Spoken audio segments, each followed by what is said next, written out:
Halo Sobat Koar, balik lagi di SKS Sibuk Koar Soal Politik. Podcast yang kita buat untuk ngebahas isu-isu politik yang seringkali kita anggap berat nih, tapi sebenarnya deket banget sama kehidupan kita sebagai mahasiswa. Bener banget Nel, dan hari ini kita nggak bahas yang berat-berat dulu nih, tapi bahas modal yang paling dasar buat masuk kemanapun deh, termasuk politik, alias reputasi kampus.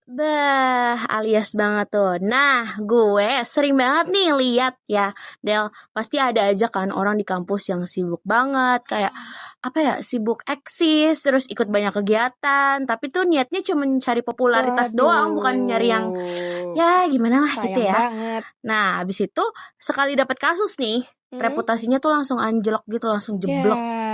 Wow, kadang tapi nih ya, gue mikir ini orang tuh sebenarnya sibuk koar-koar doang, apa emang dia lupa jaga reputasi positif yang penting banget sebenarnya buat dia. Iya sih, ibarat nih ya, popularitas tuh kayak viral sebentar aja tuh, besoknya udah hilang. Kayak orang tuh cuma inget lu pas lagi viralnya aja, tapi selanjutnya lu menjalankan hari seperti biasa.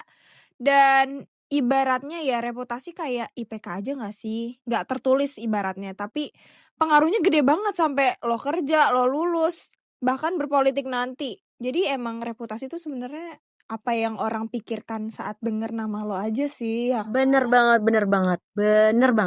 Nah, pas banget nih, hari ini kita juga gak cuma berdua aja nih Del. Hari ini kita di SKS, kita akan kedatangan narasumber yang gokil banget nih. Gila. Karena beliau ini nih udah dikenal banget sebagai mahasiswa yang reputasinya oke banget di lingkungan kampus. Apalagi dia masuk di salah satu KSM ya. Damn banget nih. Mungkin langsung aja kali ya. Halo Om. Halo Nela, Edelin, Sobat Koare dimanapun lo semua berada. Terima kasih juga nih ya udah ngundang gue, karena gue bener-bener senang banget nih hari ini bisa diundang ke podcast yang gokil ini nih. Hiperbola banget gak sih? Udah Ya, langsung hati BTW. ya gak apa-apa lah ya. Iya boleh. Jadi untuk memulai podcast ini nih, gue boleh ya nanya-nanya dikit ke lo. Misal nih ya, kalau lo 5 tahun dari sekarang mau turun ke politik nih ya, apa yang bakal lo lakuin buat investasi dari sekarang supaya reputasi lo tuh kebentuk dan tetap positif? Oke, mungkin kalau gue sendiri jawabannya ya emang harus dengan aksi yang konsisten ya. Reputasi politik yang kuat itu kan nggak bisa instan nih bahasanya. Ya gue harus punya track record yang benar-benar kredibel dan bisa diverifikasi gitu sih. Jadi mungkin gue bakalan ngejaga track recordnya ini supaya tetap ada di jalan yang tetap positif gitu sih kalau gue ya. Wow. Nah Om, tadi kan lu sebut soal kredibel ya. Coba deh definisikan reputasi di kampus tuh yang kredibel menurut lu tuh kayak apa sih? Apalagi di konteks dunia politik atau kerja. Oke, sebenarnya reputasi ini kan bukan sekedar nilai IPK atau jabatan lo selama ikut organisasi ya, tapi reputasi ini tuh adalah kemampuan yang dimana lo harus membuktikan value lo di depan stakeholder jangka panjang. Dan kenapa penting? Karena di dunia politik kepercayaan publik itu segalanya. Reputasi positif sejak muda itu mencerminkan integritas dan rekam jejak digital yang sehat bahasanya. Terus menurut riset banyak juga perusahaan besar di Indonesia ini sekarang tuh ngelihat social footprint-nya itu dan jejak organisasi calon karyawannya gitu. Jadi emang penting banget yang namanya ngejaga reputasi tuh. Oh iya sih, kayak sekarang tuh ibaratnya orang-orang udah nggak ngelihat IPK doang, tapi juga rekam jejak selama dia kuliah ngapain, terus juga sikapnya, bener sih. Iya itu ibaratnya. jadi kunci sih sekarang sih. Nah Om, value yang terbukti itu kan harus konsisten ya. Coba kita lihat contoh nyata. Gimana reputasi yang dibangun sejak bangku kuliah itu connect ke karir politik? Mungkin kita ambil contoh leader yang kuat di bidang intelektual aja ya, itu Pak Anies Baswedan nih. Tahu kan ya, reputasi beliau kan dibangun sebagai pemimpin intelektual yang visioner dari muda nih ya. Bahkan data juga menunjukkan dia menjabat ketua Senat UGM di tahun 1992. Terus jabatan leadership tertinggi di kampus ini bukan sekedar gelar aja gitu, tapi bukti kemampuan menggerakkan massa, bernegosiasi dan merumuskan ide besar di lingkungan kampus yang kritis. Oh iya sih, benar berarti ya, kayak kalau leadership di kampus tuh emang beneran nyambung langsung ke citra kepemimpinan publik yang dia jual sekarang, apalagi ya dia identik dengan pemimpin, apalagi dulu kan sempat jadi gubernur Jakarta. emang sih bener sih figur yang profesional gitu ya. Ya, bener banget. Kayak aktivitas organisasi dan leadership di kampus itu bahasanya adalah CV hidup yang gak tertulis nih. Kalau lo bisa mimpin ratusan mahasiswa dengan track record yang baik, orang itu bakalan percaya lo bisa memimpin sebuah daerah itu bisa memimpin bener-bener memimpin jadi pemimpin yang bener lah gitu. Itu namanya konsistensi branding yang dibangun dari nol gitu. Benar. Nah, ada juga yang berani langsung terjun ke politik praktis saat masih muda kayak Samara Amani. Tadi kan udah Pak Anies Baswedan nih. Ya. Sekarang ada yang namanya Samara Amani. Dia kan lebih cepat ya terjunnya. Gimana sih reputasi dia terbentuk saat masih kuliah menurut lo?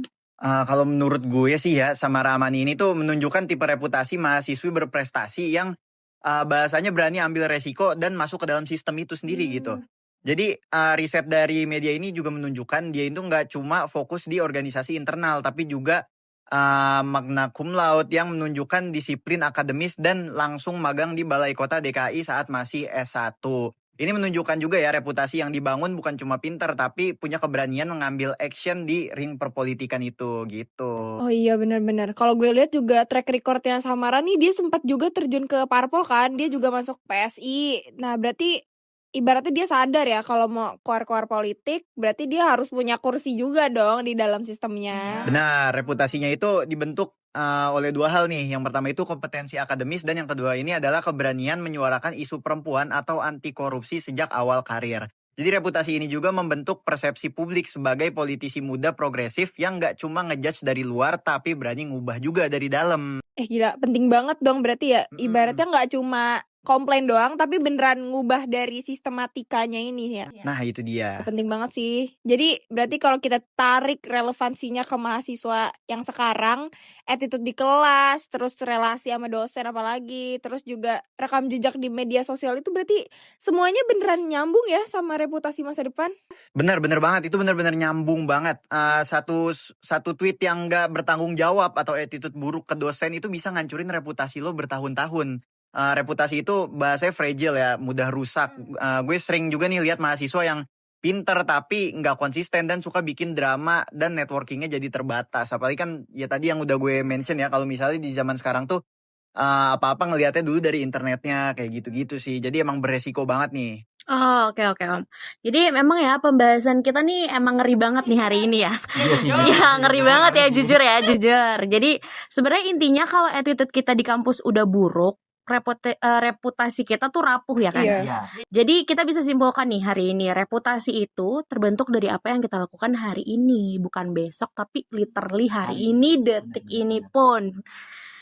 Bener sih, ngeri juga. Sekarang ketua BEM kita nanti bakal jadi apa ya? Ya, jadi apa ya? Wow. Aduh, wow. Ini udah reputasi banget nih, reputasi bagus Benar. Oke, berarti pertanyaannya sekarang nih. Apa tuh? Nih Om, sekarang kan selain aktif organisasi atau magang misalnya kayak tokoh tadi, lo kasih contoh sederhana deh, apa yang harus kita fokusin nih mulai sekarang buat bangun reputasi positif di hari-hari biasanya aja gitu. Oke, ini yang paling sering diremehin sih mungkin ya kalau menurut gue, yaitu fokus ke kebiasaan baik dan integritas harian gitu.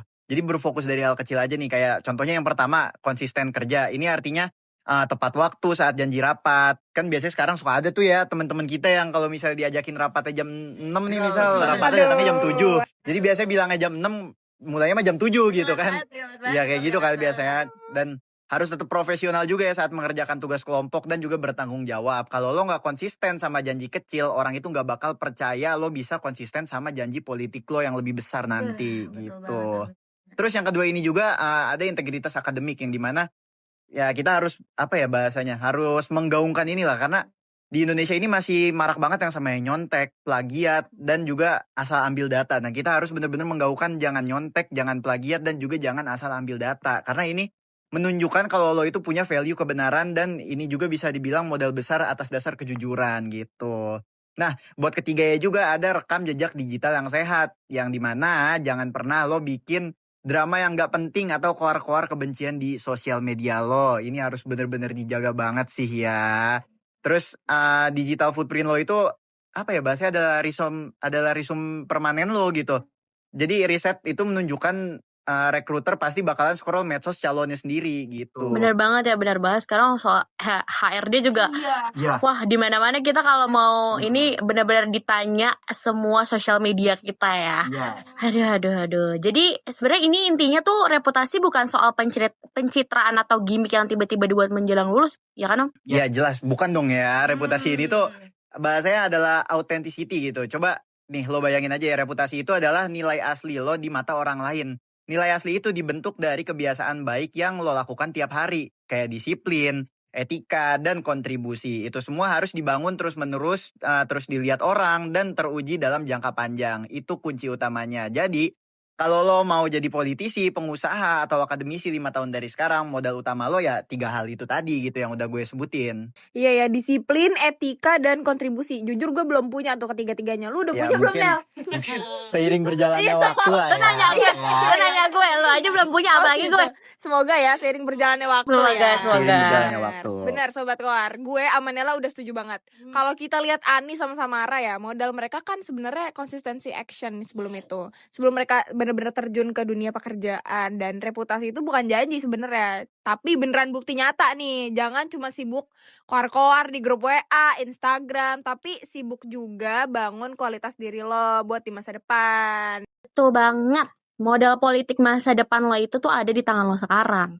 Jadi mulai sekarang deh, ayo kita harus mikir panjang dan apa ya, mau ngelakuin apapun tuh harus benar-benar dipikir secara jauh gitu ya. Benar, harus berpikir sebelum bertindak dulu gitu ya. Benar banget, benar banget. Terima kasih banyak ya Om atas insight-nya yang luar biasa hari ini nih. Sama-sama ya Nela Edelin, Sobat Koar. Dan gue ada pesan mungkin satu nih ya. Apa tuh, Sebelum apa tuh, apa ditutup tuh? nih.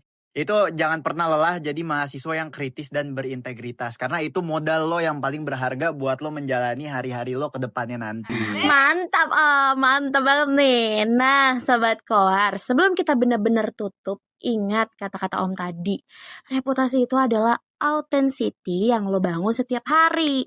Jadi kalau lo suka banget koar-koar di media sosial, coba deh review lagi jejak digital lo, Sobat Koar. Bener, kita emang sebenarnya nggak bisa cuma koar-koar doang, tapi lo nggak menunjukkan branding yang bener-bener jelas nih. Gue sama Nela bener-bener mau nantangin lo semua deh, Sobat Koar. Mulai hari ini nih, tentuin satu value lo yang mau orang ingat sebagai identitas lo sendiri. Apakah itu integritas, kompetensi, atau bahkan keberanian lo untuk menunjukkan apa yang lo pikirkan gitu. Dan lakuin deh satu aksi kecil yang emang bener-bener nguatin value lo tuh bener-bener itu hari ini. Betul, yuk makanya kita mulai langsung aja nih branding diri dari sekarang agar reputasi lo makin bagus buat masa depan. Bener banget. So, gue, Nela dan Om pamit undur diri. See you next time, Sobat Koar!